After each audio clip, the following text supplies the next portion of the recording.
self-tappers. Now, they don't, I asked them because I've had this question. I did a video call with someone yesterday. They were asking if these are, if they have any kind of locking washers, and obviously they don't because they can't get on to the other side of them. Right. But he put in some 5-inch self-tappers there. He also, Chris put in one carriage bowl. Mark went in and put in another one and actually restuffed the tubes. And those have a flat washer along with a locking washer on those. Okay. So the one that and I'm going to move to the other side here.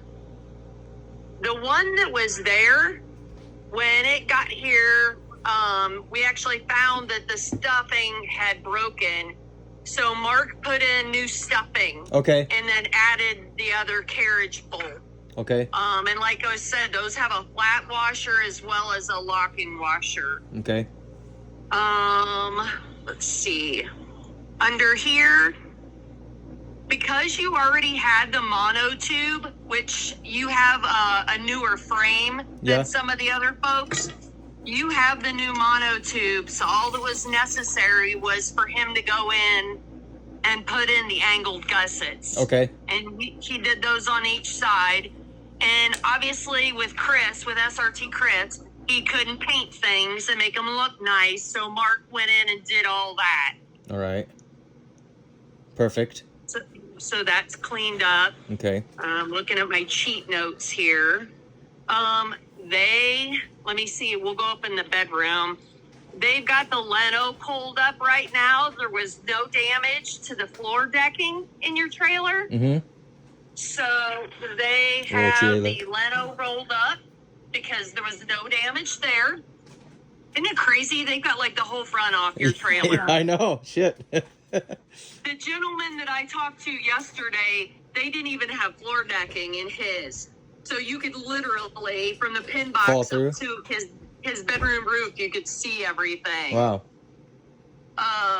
So they'll put in, they don't have them in right now, but you will have the half-inch legs go in to each of those holes. They were already in. Now they're putting in a locking washer on those two. Okay. Okay, cool. So where you'll hear people, they're backing out. They're going to put in locking washers and all that. Nice. Technically, the chassis guidelines for how Lippert tells us what's required, they always say there's only necessary, I want to say it was like 3 lags or something.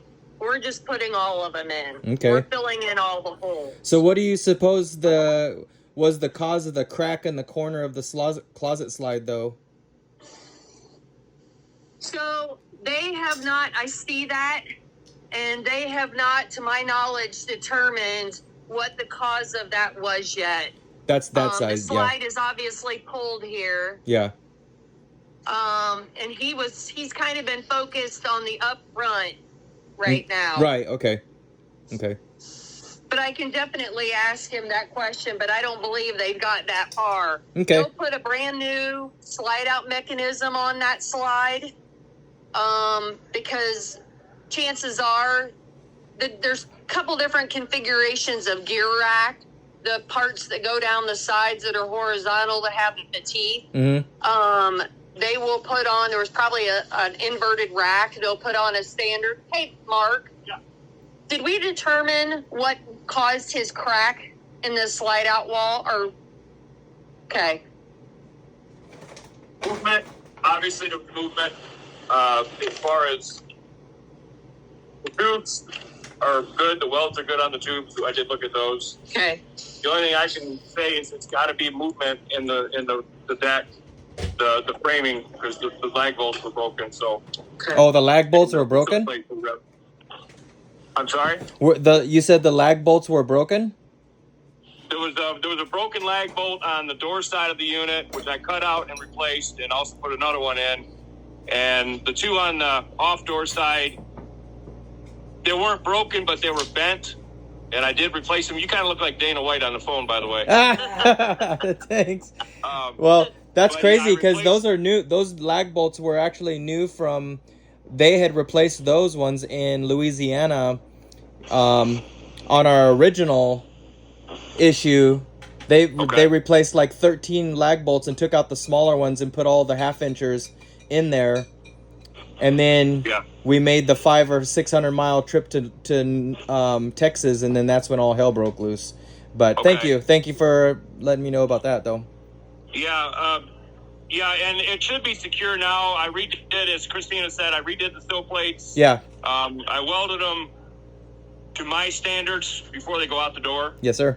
They're plug welded. They're welded on the inside on the steel rail, and they're also welded on the outside. They're lagged in with 5-inch bolts. There shouldn't be an issue now. Super. Fingers crossed.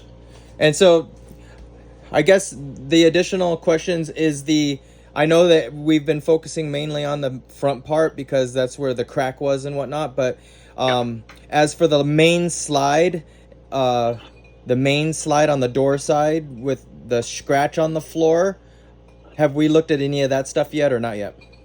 I haven't gotten that far yet. We've been focusing on this upper deck. Yes, sir. Okay.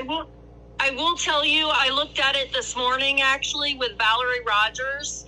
I think that's just a slight adjustment, Shane. Okay. Because a lot of people get concerned, and rightfully so, that they may see things behind the upper deck, behind the riser, so to speak, on the frame. And then they get concerned that things that are going on down the frame are because of the upper deck. Mm-hmm. Anything forward of the riser is upper deck, and that stays itself. Yep. Anything behind the riser is its own, I don't want to say its own part of the frame, but it essentially is. Okay. So you aren't going to see anything, not that it's impossible, but very, very, very unlikely that anything in the upper deck would transfer down. Okay. You would have to have some seriously stiff suspension on, like people changing out their axles and going with much stiffer things, heavier axles, sumo springs, things like that. Flex has got to go somewhere, so it's going to go up in the main part of the frame. Okay. That's not, when I looked at your main slide this morning and the mark on the Leno, I think that's just a slight adjustment, Shane. That's great. That's great. The mark was a lot more prominent. We cleaned the heck out of it, like tried to get all the black mark off. So it doesn't look like it's much, but it was a lot dirtier and a lot more scraped in a sense. Yeah. But that's great news, though. And thank you for looking at that. And I do want to iterate on this or reiterate on this with your flex issues. Like I said, they have been fixed. I haven't remeasured the flex on it yet. Yes. But once I do, I'm confident they're going to be within our specs. But your front end is going to have flex in it regardless.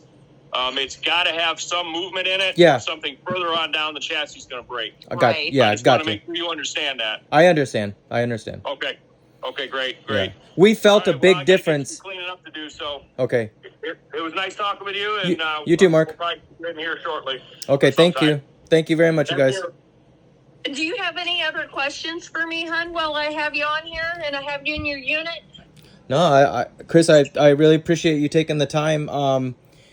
Again, I just hope that the team, once we kind of button up that issue, it takes a close look, at the other issues that we can knock out, like the valance is really loose. Oh, we're going to take care of it. Okay. I already that's why I was out here looking at the mark on the Leno. I'm going to take care of those things for you. The only thing that I guess I'm not going to be able to accomplish is the generator. Okay. Because I guess apparently they're fussy with, and I guess it's the same with MORryde. Like, we can't be in their shop. They don't come in our